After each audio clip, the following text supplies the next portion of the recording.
Yes, hello my dear student, welcome to Commerce Mind YouTube channel. So I am Pooja. So last session ಅಲ್ಲಿ ನಿಮಗೆ KCET question ಪೇಪರ್ನ 2025 ಏನು ನಡೀತು November second.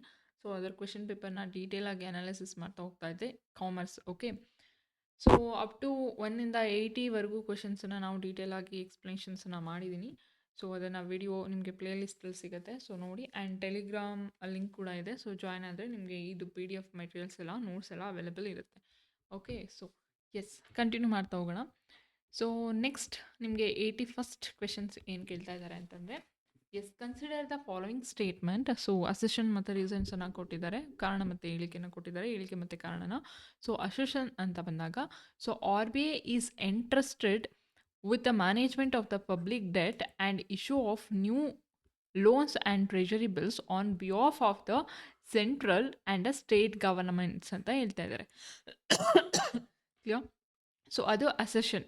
So definite ಆಗಿ the assertion is right answer. So ರೀಸನಲ್ಲಿ ಏನು ಹೇಳ್ತಾ ಇದ್ದಾರೆ ನೋಡಿ. The government and the deputy government of RBI are appointed by the central government solely for the purpose of assertion ಅಂತ ಕೇಳ್ತಾ ಇದ್ದಾರೆ. ಸೊ ಗವರ್ನರ್ ಮತ್ತು ಡೆಪ್ಯೂಟಿ ಗವರ್ನರ್ನ RBI ಗವರ್ನರ್ ಮತ್ತು ಡೆಪ್ಯೂಟಿ ಗವರ್ನರ್ನ ಸೆಂಟ್ರಲ್ ಗವರ್ನಮೆಂಟ್ ಸೋಲಿಯಾಗಿ ಅಪಾಯಿಂಟ್ ಮಾಡುತ್ತೆ ಅಂತ ಹೇಳ್ತಾ ಇದ್ದಾರೆ. So both statement are right, but R is not a right explanations of A. So clear? So ಯಾಕಂದರೆ ಇಲ್ಲಿ RBI ಟ್ರೆಜರಿ ಬಿಲ್ಸ್ ಬಗ್ಗೆ ಮತ್ತು ಲೋನ್ಸ್ ಬಗ್ಗೆ ಮಾತಾಡ್ತಾ ಇದ್ದಾರೆ. ಸೊ ನಿಮಗೆ ರೀಸನಲ್ಲಿ ಗವರ್ನರ್ ಮತ್ತು ಡೆಪ್ಯೂಟಿ ಗವರ್ನರ್ ಅಪಾಯಿಂಟ್ಮೆಂಟ್ ಬಗ್ಗೆ ಮಾತಾಡ್ತಾ ಇದ್ದಾರೆ. ಸೊ ಬೋತ್ ಸ್ಟೇಟ್ಮೆಂಟ್ ಕರೆಕ್ಟ್ ಇದೆ ನಿಮಗೆ, ಬಟ್ ಕರೆಕ್ಟಾಗಿ ನಿಮಗೆ are is not a right explanations to A. Okay, so the option number second is the right answer. So both A and R are correct, but R is not the right explanations of A. Okay, yes. So next question number 82. So Basel ಬಗ್ಗೆ ಕೊಟ್ಟಿದ್ದಾರೆ ನಿಮಗೆ. So ನಿಮಗೆ ಇದು unit number 7 banking and financial ಇನ್ಸ್ಟ್ರೂಮೆಂಟ್ಸಲ್ಲಿ ಬರುತ್ತೆ. Okay, ಅದರಲ್ಲಿ cover ಆಗ್ತಾ ಹೋಗುತ್ತೆ. So Basel 3 introduced stricter requirement for which aspects of banking. Okay, so Basel 3 ಅಂದ ತಕ್ಷಣ ನೀವು ನೆನ್ಪು ಮಾಡ್ಕೊಳ್ಳಿ. ಸೊ ಮೇಯ್ನಾಗಿ ಬಸೆಲ್ 3 ಫೋಕಸ್ ಮಾಡೋದು capital adequacy and risk management and liquidity norms. So the right answer is risk management ಮತ್ತು ನಿಮಗೆ capital ಅಡಿಕ್ವೆಸಿ ಅಂತ ಕೊಟ್ಟಿದ್ದಾರೆ. So answer is the 3 is the right answer, risk management ಮತ್ತು ಕ್ಯಾಪಿಟಲ್ ಅಡಿಕ್ವೆಸಿ. ಸೊ ನಿಮಗೆ ಕಂಪ್ಲೀಟಾಗಿ Basel 1, Basel 2 and Basel 3 ಬಗ್ಗೆ, Basel ಅಂದರೆ ಏನು, ಬಸೆಲ್ 1, ಬಸೆಲ್ 2 ಮತ್ತು ಕ್ಯಾಪಿಟಲ್ ಅಡಿಕ್ವೆಸಿ ಅಂದರೆ ಏನು, ಅದರ ರೇಷಿಯೋಸ್ ಯಾವ ಥರ ಇರುತ್ತೆ, ಸೊ ಕಂಪ್ಲೀಟಾಗಿ ಒಂದು ವಿಡಿಯೋದಲ್ಲಿ ಮಾಡಿಕೊಡ್ತೀನಿ. ಓಕೆ, ಸೊ ತುಂಬ ಇಂಪಾರ್ಟೆಂಟ್ ಆಗುತ್ತೆ ಈ ಟಾಪಿಕ್ ನಿಮಗೆ. ಬಸೆಲ್ ಬಗ್ಗೆ, ಬಸೆಲ್ ನಾರ್ಮ್ಸ್ ಬಗ್ಗೆ ನಿಮಗೆ ಸಾಕಷ್ಟು ಬಾರಿ ಕ್ವೆಶನ್ಸನ್ನು ಕೇಳಿದ್ದಾರೆ. ಓಕೆ, ಸೊ ಬಸೆಲ್ 3 ಅಂದಾಗ ನಿಮಗೆ capital adequacy, risk management and liquidity norms ನೆನಪಾಗಬೇಕು. Okay, so next question. So question number 83. So ಅಲ್ಲೇನು ಹೇಳ್ತಾ ಇದ್ದಾರೆ ಅಂದರೆ, what is the front end load in a mutual fund ಅಂತ ಕೇಳ್ತಾ ಇದ್ದಾರೆ. ಓಕೆ, ಸೊ ನೀವು ಮ್ಯೂಚುವಲ್ ಫಂಡಲ್ಲಿ ಸೊ ಯಾವಾಗ ಫ್ರಂಟ್ ಎಂಡ್ ಲೋಡನ್ನು ಚಾರ್ಜ್ ಮಾಡ್ತಾರೆ ಅಂತಂದರೆ, ಯಾವಾಗ ನೀವು ಎಂಟ್ರಿ ಆಗ್ತೀರಾ ಮ್ಯೂಚುವಲ್ ಫಂಡ್ಗೆ ಆವಾಗ. ಸೊ ಫ್ರಂಟ್, ಅದಕ್ಕೆ ಅದನ್ನು ಫ್ರಂಟ್ ಅಂತ ಕರೆಯುವಂಥದ್ದು front end load. Okay, so front end load ಅಂತ ಬಂದಾಗ ನೀವು ಯಾವಾಗ ಎಂಟ್ರಿ ಆಗ್ತೀರಾ ಅಟ್ ಎಂಟ್ರಿ ಪಾಯಿಂಟಲ್ಲಿ ನಿಮಗೆ ಅದನ್ನು ಚಾರ್ಜ್ ಮಾಡ್ತಾರೆ. ಓಕೆ, ಫಾರ್ ಎಕ್ಸಾಂಪಲ್ ನೀವು ಮ್ಯೂಚುವಲ್ ಫಂಡಲ್ಲಿ ಇನ್ವೆಸ್ಟ್ ಮಾಡಬೇಕು ಅಂತ ಹೋಗಿರ್ತೀರಾ. ಲೈಕ್ ಫಾರ್ ಎಕ್ಸಾಂಪಲ್ 10,000 ಇನ್ವೆಸ್ಟ್ ಮಾಡಬೇಕು ಅಂತ ಹೋಗಿರ್ತೀರಾ. ಓಕೆ, ಸೊ ನೀವು okay, so front end load charge ನಿಮಗೆ 2% ಚಾರ್ಜ್ ಮಾಡ್ತಾರೆ ಅಂತ ಅಂದ್ಕೊಳ್ಳೋಣ, say for example. Okay, so amount ಎಷ್ಟಾಗಿದೆ 2% ಅಂದರೆ 10,000 ಮೇಲೆ 200. ಸೊ ನೀವು ಆ್ಯಕ್ಚುವಲ್ ಆಗಿ ನೀವು ಮ್ಯೂಚುವಲ್ ಫಂಡ್ಗೆ ಇನ್ವೆಸ್ಟ್ ಮಾಡ್ತಾ ಇರೋದು ಎಷ್ಟು? So actual invested amount just 9,800, not 10,000.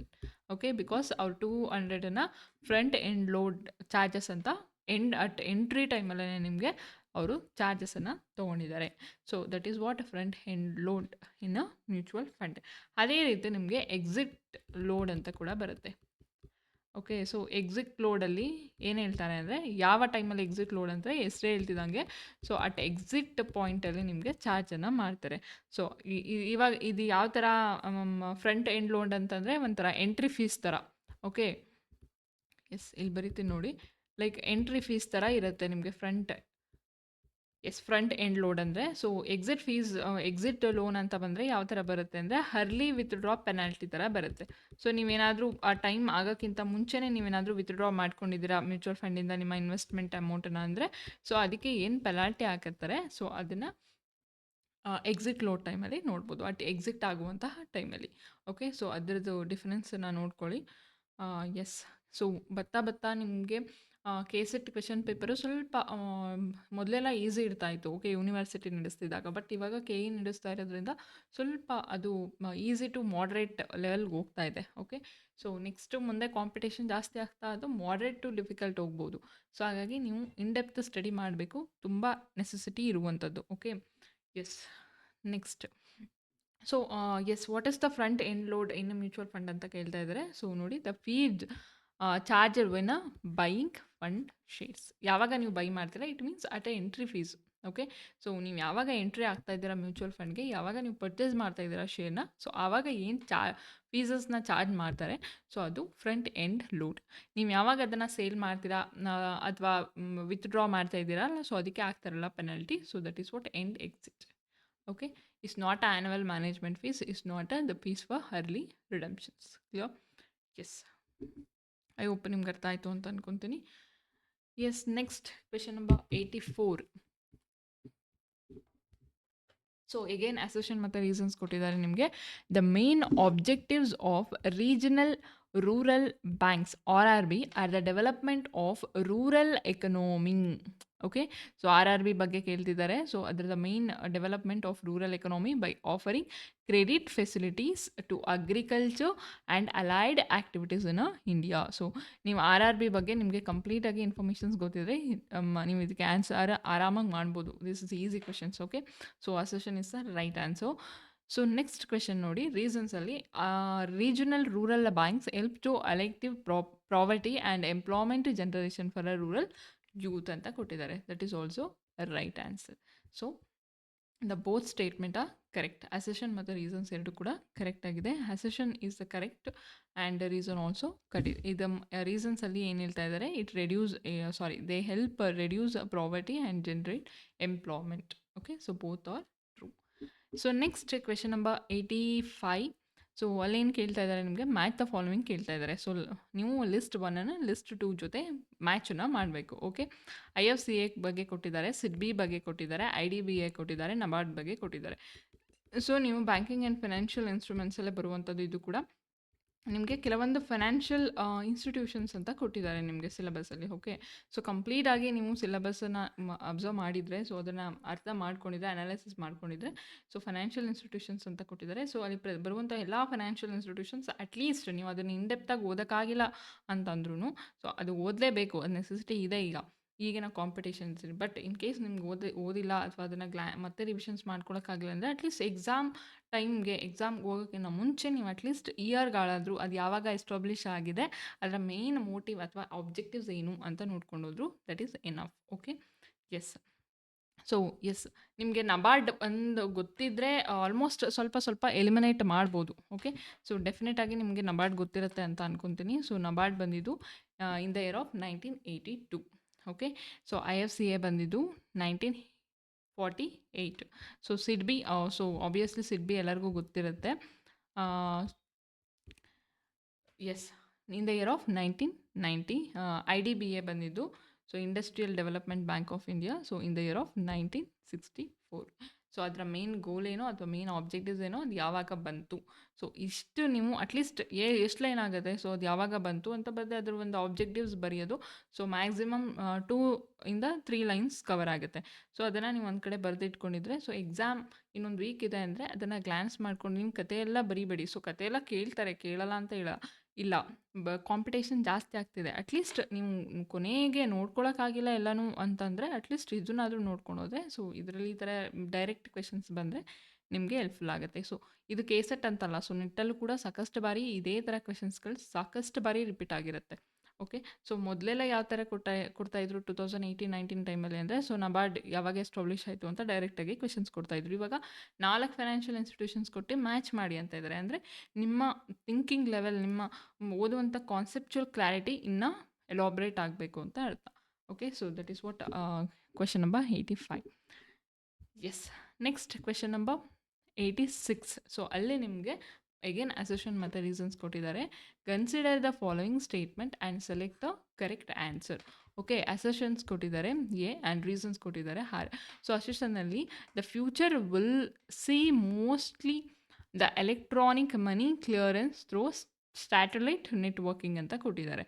Okay, so ರೀಸನಲ್ಲಿ R B I encouraging e banking ಅಂತ ಕೊಟ್ಟಿದ್ದಾರೆ. So both are definitely right. So electronic money clearance ಮುಂದೆ ಬರುತ್ತೆ. ಸೊ ಸ್ಯಾಟಲೈಟ್ ನೆಟ್ವರ್ಕಿಂದ ಅಂತ ಫ್ಯೂಚರಲ್ಲಿ ನಾವು ನೋಡ್ಬೋದು ಅಂತಂದರೆ, ಸೊ ಅದಕ್ಕೆ ಇ ಬ್ಯಾಂಕಿಂಗ್ಗೆ ಆರ್ ಬಿ ಐ ಎಂಕರೇಜ್ ಮಾಡಬೇಕು. ಸೊ ಮಾಡಿದ್ರೇ ಎಲೆಕ್ಟ್ರಾನಿಕ್ ಮನಿ ಜಾಸ್ತಿ ಫ್ಲೋ ಆಗುವಂಥದ್ದು. ಕ್ಲಿಯರ್? ಸೊ ಮಾರ್ಕೆಟಲ್ಲಿ ನಾವು ಏನು ಫಿಸಿಕಲ್ ಫಾರ್ಮಲ್ಲಿ ಬಳಸ್ತಾ ಇದ್ದೀವಿ, ಸೊ ಅದು ಕಡಿಮೆ ಆಗಿ ಎಲೆಕ್ಟ್ರಾನಿಕ್ ಮನಿ ಕ್ಲಿಯರೆನ್ಸ್ ಜಾಸ್ತಿ ಆಗಬೇಕು ಥ್ರೂ ಸೆಟಲೈಟ್ ನೆಟ್ವರ್ಕ್ಸಿಂಗ್ ಅಂತಂದರೆ, ನಾವು ಅದನ್ನು ಫ್ಯೂಚರಲ್ಲಿ ನೋಡ್ತೀವಿ ಅಂದರೆ ಅದಕ್ಕೆ ಆರ್ ಬಿ ಐ ಎಂಕರೇಜ್ ಮಾಡಿರಬೇಕು ಈ ಬ್ಯಾಂಕಿಂಗ್ಗೆ ಅಂತಲೇ ಅರ್ಥ. Okay, so both the statement are right and are is correct explanations of a A. Clear? So that's why option number 3 is the right answer. So assertion A is a true.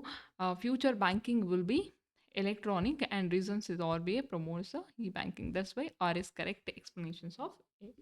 I hope ನಿಮ್ಗೆ ಅರ್ಥ ಆಗಿದೆ ಅಂತ ಅನ್ಕೊತೀನಿ. So ಇದೇನು ತುಂಬ difficult questions ಏನು ಅಂತಲ್ಲ. So ನೀವು ಅದನ್ನು ನೋಡಿ ಗಾಬರಿ ಆಗ್ದೇ ಅಸೆಷನ್ ಮತ್ತು ರೀಸನ್ಸನ್ನು ಕರೆಕ್ಟಾಗಿ ಓದಿದ್ದೀರಾ ಅಂತಂದರೆ, ಜಸ್ಟ್ ನೀವು 1 ನಿಮಿಷ ಟೈಮ್ ಕೊಟ್ಟು ಅದನ್ನು ಓದಿದ್ದೀರಾ ಅಂದರೆ ಡೆಫಿನೆಟಾಗಿ ಗೊತ್ತಾಗುತ್ತೆ ಬೋತ್ ಸ್ಟೇಟ್ಮೆಂಟ್ ಆರ್ ರೈಟ್ ಅಂತ. ಸೊ ಏನು ಇದು ಯಾವುದೂ ಓದೇ ಇಲ್ವಲ್ಲ ನಾವು ಅಂತ ತಿಳ್ಕೊಬಾರ್ದು ನೀವು. ಓಕೆ, ಅದೆಲ್ಲ general sense. So next general questions ಅದೆಲ್ಲ ಆರಾಮಾಗಿ ಎಲ್ಲ ಕೂಡ ಟ್ಯಾಕಲ್ ಮಾಡ್ಬೋದು. So next question number 87. Profit planning ಏನ ಬ್ಯಾಂಕ್ಸ್ ಇನ್ವಾಲ್ವ್ಸ್. ಬ್ಯಾಂಕ್ಸಲ್ಲಿ ಬರುವಂಥ ಪ್ರಾಫಿಟ್ ಪ್ಲಾನಿಂಗ್ಸ್ ಏನನ್ನು ಇನ್ವಾಲ್ವ್ ಮಾಡ್ಕೊಂಡಿರುತ್ತೆ ಅಂತ ಹೇಳ್ತಿದ್ದಾರೆ. So balance sheet management absolutely right and covering credit investment that is also right. And ನಿಮಗೆ ಏನಂತ ಕೊಟ್ಟಿದ್ದಾರೆ ನೆಕ್ಸ್ಟ್, ಒಂದು ನಿಮಿಷ correct options yes is not right. Okay, so profit planning in banks involves ಕೇಳ್ತಾ ಇರೋದು. ಎಸ್, ಬ್ಯಾಲೆನ್ಸ್ ಶೀಟ್ ಮ್ಯಾನೇಜ್ಮೆಂಟ್ ಬರಲ್ಲ, so covering credit investment ಬರಲ್ಲ. So ಯಾಕಂದರೆ ಪ್ರಾಫಿಟ್ ಪ್ಲಾನಿಂಗ್ ಬಗ್ಗೆ ಕೇಳ್ತಾ ಇರೋದು. Okay, so and non fund based income is also not coming. So interest and staff expenses ಮಾತ್ರ ನಿಮಗೆ ಕರೆಕ್ಟ್ ಆನ್ಸರ್ ಆಗುತ್ತೆ. So only D is the right answer. Okay, so ಇಲ್ಲೇನು ಕೊಟ್ಟಿದ್ದಾರೆ ನೋಡಿ. So interest and staff only right answer. There are the 2 largest controllable cost in a bank. Okay, so profit planning ಅಂತ ಬಂದಾಗ ಅಲ್ಲಿ ಏನು control ಮಾಡೋದಿರುತ್ತೆ, ಒಂದು interest ಕಾಸ್ಟನ್ನು control ಮಾಡೋದಿರುತ್ತೆ, so ಇನ್ನೊಂದು operating ಕಾಸ್ಟನ್ನು control ಮಾಡೋದಿರುತ್ತೆ. So ಎರಡನ್ನೂ ಕಂಟ್ರೋಲ್ ಮಾಡಿದರೆ ಆಲ್ಮೋಸ್ಟ್ ಪ್ರಾಫಿಟ್ ಬಂದಂಗೆ. Okay, so profit planning in banks ಇದನ್ನು ಸ್ಟ್ಯಾಂಡರ್ಡ್ ಬ್ಯಾಂಕ್ಸ್ ಡೆಫಿನೇಷನ್ಸಲ್ಲಿ ಹೇಳಿದ್ದಾರೆ. ಓಕೆ, ಬ್ಯಾಂಕ್ಸ್ ಡೆಫಿನೇಷನ್ಸಲ್ಲೇ ಇದಿದೆ. So profit plannings in a banks mainly involves control over interest and staff expenses ಅಂತ. Okay, so bank ನೀವು ಏನಾದರೂ bank ಬಗ್ಗೆ ಸ್ವಲ್ಪ ತಿಳ್ಕೊಂಡಿದ್ರೆ, ಸೊ ಸ್ಟ್ಯಾಂಡರ್ಡ್ ಬ್ಯಾಂಕಿಂಗ್ ಡೆಫಿನೇಷನ್ಸಲ್ಲೇ ಇದೆ ಈ definitions. Okay, so profit plannings in a bank ಅಂತಂದರೆ it mainly covers control over interest as well as the operating expenses is like staff expenses. Okay, so ಅದೆರಡು control ಮಾಡಿದ್ದಾರೆ ಅಂದರೆ effective ಆಗಿ profit planning ಕರೆಕ್ಟಾಗಿದೆ ಅಂತಲೇ ಅರ್ಥ, profit ಮಾಡಿದ್ದಾರೆ ಅಂತಲೇ ಅರ್ಥ.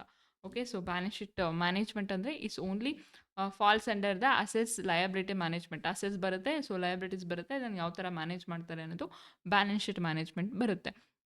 Okay, so ALM is all about liquidity, risk, maturity, matching. So ಅದ್ರ ಮೇಲೆ ಬರುತ್ತೆ. Is not classified as profit plannings in a standard exams test. Okay, in covering credit investment ಅಂದರೆ ಅದು ಕೂಡ ಬರಲ್ಲ. So non fund based income ಅಂದರೆ so fees income, commissions, guarantees ಅದು ಬರುತ್ತೆ. ಸೊ ಅದು ಕೂಡ ಪ್ರಾಫಿಟ್ ಪ್ಲಾನಿಂಗ್ ಒಳಗಡೆ ಬರಲ್ಲ. ಓಕೆ, ಎಸ್, ಐ ಹೋಪ್ ನಿಮಗೆ 87th ಕ್ವೆಶನ್ಸ್ ಅರ್ಥ ಆಗಿದೆ ಅಂತ ಅನ್ಕೊತೀನಿ. Next question number 88. So which of the following factors can be counted for smaller number of foreign banks in India. Okay, so see the right answer is option number 4. Yes, differentiated banking and wholly owned subsidiaries and a long gestation period. Okay. Yes. Foreign banks are a few in India. So, yake, so differentiate banking. India already has many types of banks. So, entry is difficult. ಅದು already ಇಂಡಿಯಾದಲ್ಲೇ ಇದೆ. So entry ತುಂಬ ಬೇರೆ foreigners ಬಂದ ಬ್ಯಾಂಕನ್ನು ಇಲ್ಲಿ ತೆಗಿತಾರೆ ಅಂದರೆ so that is very difficult. Okay, entry ಆಗದೇ ಡಿಫಿಕಲ್ಟ್ ಆಗಿರುತ್ತೆ. And only owner subsidies rule ಅಂದರೆ foreign banks need more capital and rules. Okay, so longer gestation period ಅಂತಂದರೆ ಪ್ರಾಫಿಟ್ ಟೇಕ್ ಮೆನಿ ಇಯರ್ಸ್ ಅಂತ. ಸೊ ಬೇಗ ಅವರು ಲಾಂಗ್ ಟರ್ಮ್ ಪ್ರೋಸೆಸ್ ಆಗಿರುತ್ತೆ. So ಬ್ಯಾಂಕನ್ನ run ಮಾಡ್ತಿದ್ದೀನಿ ಅಂತಂದರೆ ಅದು ಲಾಂಗ್ ಟರ್ಮ್ ಪ್ರೋಸೆಸ್ ಆಗಿರುತ್ತೆ. ಅವ್ರು ಪ್ರಾಫಿಟ್ ತೊಗೋಬೇಕಂದ್ರೆ ಮೆನಿ ಇಯರ್ಸ್ ಅವ್ರು ವೆಯ್ಟ್ ಮಾಡಬೇಕಾಗುತ್ತೆ. So that is why that is a longer gestation period. So ಅದಕ್ಕೆ ಫಾರಿನ್ ಬ್ಯಾಂಕ್ಸ್ ಇಂಡಿಯಾದಲ್ಲಿ ಕೆಲವು ಮಾತ್ರ ಇರುತ್ತೆ. ಸೊ ಪಬ್ಲಿಕ್ ಸೆಕ್ಟರ್ಸ್ ನಿಮಗೆ ಆಪ್ಷನಲ್ಲಿ ಪಬ್ಲಿಕ್ ಸೆಕ್ಟರ್ಸ್ ಅಂತ ಕೂಡ ಕೊಟ್ಟಿದ್ದಾರೆ. ಪಬ್ಲಿಕ್ ಸೆಕ್ಟರ್ಸ್ ಕೂಡ ಪಬ್ಲಿಕ್ ಸೆಕ್ಟರ್ ಲೆಂಡಿಂಗ್ ಅಂತ. ಸೊ ಅದು ಫ್ಯಾಕ್ಟರ್ಸ್ ಒಳಗಡೆ ಬರಲ್ಲ. ಸೊ ಫಾರಿನ್ ಬ್ಯಾಂಕ್ಸ್ ಸ್ಮಾಲರ್ ಇದೆ ಇಂಡಿಯಾದಲ್ಲಿ ಅಂತ ಕೇಳ್ತಾ ಇದ್ದಾರೆ. ಅಂದರೆ ಕೆಲವು ಬ್ಯಾಂಕ್ಸ್ ಮಾತ್ರ ಫಾರಿನ್ ಬ್ಯಾಂಕ್ಸ್ ಇಂಡಿಯಾದಲ್ಲಿ ಇದೆ. ಸೊ ಅದಕ್ಕೆ ಯಾವುದೆಲ್ಲ ಫ್ಯಾಕ್ಟರ್ಸ್ ಕಾರಣ ಆಗುತ್ತೆ ಅಂತ ಕೊಟ್ಟಿದ್ದಾರೆ. ಓಕೆ, ಸೊ ಅದರಲ್ಲಿ ನಿಮಗೆ ಪಬ್ಲಿಕ್ ಸೆಕ್ಟರ್ ಲೆಂಡಿಂಗ್ ಬರಲ್ಲ. ಸೊ ರಿಮೈನಿಂಗ್ 3 ಫ್ಯಾಕ್ಟರ್ಸ್ ಬರುತ್ತೆ. So public sector lending is not a main reason. So priority sector ಅಥವಾ public sector lending rules apply mainly to the Indian banks, not a foreign banks. So foreign banks have a different norms. So this is not a main reason for fewer foreign banks. Okay, so that's why option number 4 is the right answer. A, C, D, not a B included in this factors. Okay, so next question number 89. So ಏನು ಕೇಳ್ತಾ ಇದ್ದಾರೆ, what is the main purpose of a robo advisor in the financial industries. Okay, so ಇದನ್ನೇನು ನೀವು class ಕೇಳಿ ಅಥವಾ ದೊಡ್ಡ ದೊಡ್ಡ ಬುಕ್ಕನ್ನ refer ಮಾಡಿ ಅರ್ಥ ಮಾಡ್ಕೋಬೇಕು ಅಂತಿಲ್ಲ. ಸೊ ಆರಾಮಾಗಿ ಆಪ್ಷನ್ಸನ್ನು ಓದಿದ್ರೆ ನಿಮ್ಗೆ ಅರ್ಥ ಆಗುತ್ತೆ. It provides personalized investment advice using the algorithms. Okay, so ಅದಕ್ಕೆ ಅಲ್ವಾ ರೋಬೋ ಅಡ್ವೈಸರ್ನ ಇವಾಗ ಯೂಸ್ ಮಾಡ್ಕೊಳ್ಳುವಂಥ ಮೇನ್ ಪರ್ಪಸ್ ಫೈನಾನ್ಷಿಯಲ್ ಇಂಡಸ್ಟ್ರಿಯಲ್ಲಿ. ಸೊ ಆಲ್ಗರಿದಮ್ನ ಯೂಸ್ ಮಾಡಿ ಒಂದು ಪರ್ಸನಲೈಸ್ಡ್ ಇನ್ವೆಸ್ಟ್ಮೆಂಟ್ ಅಡ್ವೈಸನ್ನು ತೊಗೋಬೋದು ಅಂತ. Okay, so robo advisor is the computer based system that uses algorithms and data and give personalized investment advice and suggest a portfolio based on a risk, goal and time horizons. Okay, so risk ಯಾವ ಥರ ಇದೆ, okay, ಇದ್ರ ಮೇಲೆ invest ಮಾಡಿದ್ರೆ ನಿಮಗೆ risk ಯಾವ ಥರ ಇದೆ ಆ್ಯಂಡ್ ರಿಟರ್ನ್ ಯಾವ ಥರ ಇದೆ, ನಿಮ್ಮದು ಗೋಲ್ ಏನು, ಸೊ ಎಷ್ಟು ಟೈಮ್ ಒಳಗಡೆ ನಿಮಗೆ ರಿಟರ್ನ್ಸ್ ಬೇಕು, ಸೊ ಅದರ ಪೋರ್ಟ್ಫೋಲಿಯೋ ಕೂಡ ಅದು ಸಜೆಸ್ಟ್ ಮಾಡುತ್ತೆ. ಪರ್ಸನಲೈಸ್ಡ್ ಇನ್ವೆಸ್ಟ್ಮೆಂಟ್ ಅಡ್ವೈಸ್ ಅನ್ನು ನೀಡುತ್ತೆ. Clear? So that is what robo adviser. ಇದಕ್ಕೆ ನೀವು ತುಂಬ ಕೂತ್ಕೊಂಡು ರೆಫರ್ ಮಾಡಬೇಕು ಅನ್ನೋದೇನಿಲ್ಲ ಕ್ವೆಶನ್ಸ್. ಸೊ ಜನರಲ್ ಸೆನ್ಸ್ ನೀವು ಅರ್ಥ ಮಾಡಿಕೊಂಡ್ರೆ ಕ್ವೆಶನ್ನ ಆಪ್ಷನ್ಸ್ ಕರೆಕ್ಟಾಗಿ ಓದಿದ್ರೆ ಡೆಫಿನೆಟಾಗಿ ಆನ್ಸರ್ ಮಾಡ್ಬೋದು. So next question number 90. Okay, so identify the correct statement which regard to banking in India. Okay, so yes, ಯಾವಾಗ ಎಸ್ಟಾಬ್ಲಿಷ್ ಆಯಿತು ಅಂತ ನಿಮಗೆ ಗೊತ್ತಿದ್ದರೆ ಸೊ ಡೆಫಿನೆಟ್ ಆಗಿ ನೀವು ಇದಕ್ಕೆ ಕರೆಕ್ಟ್ ಆನ್ಸರ್ ಮಾಡ್ಬೋದು. The presidency bank had acted as a quasi central bank for many decades in India. So that is right. The bank of Hindustan was liquidated in the year of 1829 to 30. So that is also right. And General Bank of India was unsuccessful bank, was dissolved in the year of 1791. So ನಿಮಗೆ ಇದು ಅರ್ಥ ಆಗಬೇಕು ಈ questions ಅಂದರೆ history of banking system ಅಂತ ಬರುತ್ತೆ ನಿಮಗೆ. So ನೀವು ಯೂನಿಟ್ ನಂಬರ್ ನಿಮ್ಮ ಕೆಸೆಟ್ ಮತ್ತು UGC ನೆಟ್ ಅಥವಾ ನಿಮ್ಮ ಅಸಿಸ್ಟೆಂಟ್ ಪ್ರೊಫೆಸರ್ ಇದಕ್ಕೆ ಸ್ಟಡಿ ಮಾಡ್ತಾ ಇದ್ದೀರಾ ಅಂತಂದರೆ ಸೊ ಯೂನಿಟ್ ನಂಬರ್ 7ಅಲ್ಲಿ ನಿಮಗೆ ಸಿಲೆಬಸ್ ಇದೆ ಬ್ಯಾಂಕಿಂಗ್ ಆ್ಯಂಡ್ ಫೈನಾನ್ಷಿಯಲ್ ಇನ್ಸ್ಟಿಟ್ಯೂಷನ್ಸ್ ಅಂತ. ಸೊ ನೀವು ಸ್ಟಾರ್ಟ್ ಮಾಡುವಾಗ ಫಸ್ಟೇ ನಿಮಗೆ ಹಿಸ್ಟ್ರಿ ಆಫ್ ಬ್ಯಾಂಕಿಂಗ್ ಅಂತ ಬರುತ್ತೆ. So history of banking system in India ಅಂತ ಬರುತ್ತೆ. ಸೊ ಅಲ್ಲಿ ನೀವು ಬ್ಯಾಂಕಿಂಗ್ ಸಿಸ್ಟಮ್ದು ಹಿಸ್ಟ್ರಿಗಳನ್ನು ನೋಡ್ತಾ ಬಂದರೆ ಸೊ ಇಯರ್ಗಳೆಲ್ಲ ನೆನಪಾಗುತ್ತೆ ನಿಮಗೆ, ನೀವು ನೋಡ್ಬೋದು. Okay, so that is also right. Option number C is the right. And bank of Kolkata was renamed as bank of Bengal in the year of 1921. This is only wrong. So option 1 is the right answer. A, B and C. So presidency banks acted as a quasi central banks. So they issue currency and regulated banking before RBI. So RBI establish ಆಗೋಕ್ಕಿಂತ ಮುಂಚೆ presidency ಬ್ಯಾಂಕ್ಸೇ quasi central banks ಆಗಿ ಆ್ಯಕ್ಟನ್ನು ಮಾಡ್ತಾಯಿತ್ತು. ಅದೇ ಕರೆನ್ಸಿನ issues ಮಾಡ್ತಾಯಿತ್ತು. And banking ಸಿಸ್ಟಮಲ್ಲಿ ರೆಗ್ಯುಲೇಟರ್ನ ಮಾಡ್ತಾಯಿತ್ತು ಆರ್ ಬಿ ಐ ಬರೋದಕ್ಕಿಂತ ಮುಂಚೆ. ಓಕೆ, ಸೊ ಅದಕ್ಕೆ ಅಲ್ಲಿ ಇಯರ್ ಕೊಟ್ಟಿದ್ದಾರೆ ನೋಡಿ. ಸೊ ಎಸ್, ಇಯರ್ ಏನು ಕೊಟ್ಟಿಲ್ಲ, ಕ್ವಾಸಿ ಸೆಂಟ್ರಲ್ ಬ್ಯಾಂಕ್ಸ್ ಆಗಿ ಆ್ಯಕ್ಟ್ ಮಾಡ್ತಾಯಿತ್ತು ಅಂತ ಕೊಟ್ಟಿದ್ದಾರೆ, presidents banks. That's also right answer. So next ನಿಮಗೆ ಬಿ ಅಲ್ಲಿ bank of Hindustan was ಲಿಕ್ವಿಡೇಟೆಡ್ during the year of 1829 to 32 ಅಂತ ಕೊಟ್ಟಿದ್ದಾರೆ. It is failed and was closed in the period. That is also right. So general bank of India was unsuccessful and ಅದು unsuccessful ಆಗಿದೆ and dissolve ಕೂಡ ಆಗಿದೆ. ಯಾವಾಗ ಅಂದರೆ so in the year of 1791. That statement is also right. So next ನಿಮಗೆ D ಅಲ್ಲಿ bank of Kolkata renamed bank of Bengal, okay, in the year of 1921. So that is was false, because ಅದು ಯಾವಾಗ rename ಆಗಿದ್ದು ಅಂತಂದರೆ 1921 ಅಲ್ಲ. So bank of Kolkata bank of Bengal ಅಂತ rename ಆಗಿದ್ದು so in the year of 1809. Okay, 1809ಅಲ್ಲಿ ಅದು bank of Kolkata bank of Bengal ಅಂತ ರಿನೇಮ್ ಆಗಿದ್ದು. ನಿಮಗೆ ಹಿಸ್ಟ್ರಿ ಆಫ್ ಬ್ಯಾಂಕಿಂಗ್ ಬಗ್ಗೆ ಕಂಪ್ಲೀಟಾಗಿ ಗೊತ್ತಿದೆ ಅಂತಂದರೆ ಸೊ ಡೆಫಿನೆಟಾಗಿ ಕ್ವೆಶನ್ಸ್ಗೆ ಆನ್ಸರನ್ನು ಮಾಡ್ಬೋದು. ಸೊ ಖಂಡಿತ ಒಂದೊಂದು ಸಬ್ಜೆಕ್ಟಾಗಿ ನಾನು ಮಾಡ್ತಾ ಹೋಗ್ತೀನಿ ನೆಕ್ಸ್ಟು. ಸೊ ಆವಾಗ ನಿಮಗೆ ಕಂಪ್ಲೀಟಾಗಿ ಅನಾಲಿಸಿಸ್ ಮಾಡ್ಕೊಡ್ತೀನಿ, ಹೇಳ್ಕೊಡ್ತೀನಿ. ಸೊ ಬ್ಯಾಂಕಿಂಗ್ ಸಿಸ್ಟಮ್ ಯಾವ ಥರ ಇರುತ್ತೆ and complete banking and financial ಇನ್ಸ್ಟಿಟ್ಯೂಷನ್ಸನ್ನು ನಾನು ಮಾಡ್ತೀನಿ ಕ್ಲಾಸು, ಅವಾಗ ನಿಮ್ಗೆ ಗೊತ್ತಾಗುತ್ತೆ. ಓಕೆ, ಸೊ ಎಸ್, ಇಷ್ಟು ಕೂಡ ನಿಮಗೆ ಇವತ್ತಿನ ಕ್ಲಾಸಲ್ಲಾಗಿತ್ತು. ಸೊ ಇವತ್ತಿನ ಕ್ಲಾಸಲ್ಲಿ ನಾವು ಎಸ್ 81st ಕ್ವೆಶನಿಂದ ಸೊ ಅಪ್ ಟು 90 ಕ್ವೆಶನ್ಸ್ವರೆಗೆ ನಾವು ಡೀಟೇಲಾಗಿ ಎಕ್ಸ್ಪ್ಲನೇಷನ್ಸನ್ನು ನೋಡಿದ್ದೀವಿ. ಸೊ ನೆಕ್ಸ್ಟ್ ನೀವು ಈ ಥರ ಎಕ್ಸ್ಪ್ಲನೇಷನ್ಸ್ ಇದಕ್ಕೆ ಇದೇ ಆನ್ಸರ್ ಅಂತ ತಿಳ್ಕೊಂಡು ಮುಂದೆ ಹೋಗೋದಕ್ಕಿಂತ ಸೊ ಇದಕ್ಕೆ ಯಾಕೆ ಇದು ಆನ್ಸರ್ ಆಗಿದೆ, ಯಾವ ಯೂನಿಟಿಂದ ನಿಮಗೆ ಕ್ವೆಶನ್ಸ್ ಬಂದಿದೆ, ಅದರ ವೆಯ್ಟೇಜ್ ಯಾವ ಥರ ಇದೆ ಅಂತ ನೀವು ಅನಾಲಿಸಿಸ್ ಮಾಡ್ತಾ ಹೋದರೆ ಸೊ ಡೆಫಿನೆಟಾಗಿ ನಿಮಗೆ ಮುಂದೆ ಬರುವಂಥ ಎಕ್ಸಾಮ್ಸ್ಗಳಿಗೆ ಹೆಲ್ಪ್ಫುಲ್ ಆಗುತ್ತೆ. ಓಕೆ, ಸೊ ಇವತ್ತಿನ ಕ್ಲಾಸಲ್ಲಿ 81st 90 ಕ್ವೆಶನ್ಸ್ಗಳಿಗೆ ಸಾಲ್ವ್ ಮಾಡಿದ್ದೀವಿ. ಸೊ ನೆಕ್ಸ್ಟ್ ಕ್ಲಾಸಲ್ಲಿ ಸೊ ಲಾಸ್ಟ್ ಕ್ಲಾಸ್ ಆಗಿರುತ್ತೆ, ಅಂದರೆ ಈ ಕ್ವೆಶನ್ ಅನಾಲಿಸಿಸು. ಸೊ ನಿಮ್ಮ 2025 question analysis KSET question answer solutions ಇದು ಲಾಸ್ಟ್ ಆಗುತ್ತೆ ನೆಕ್ಸ್ಟ್ ವಿಡಿಯೋದಲ್ಲಿ.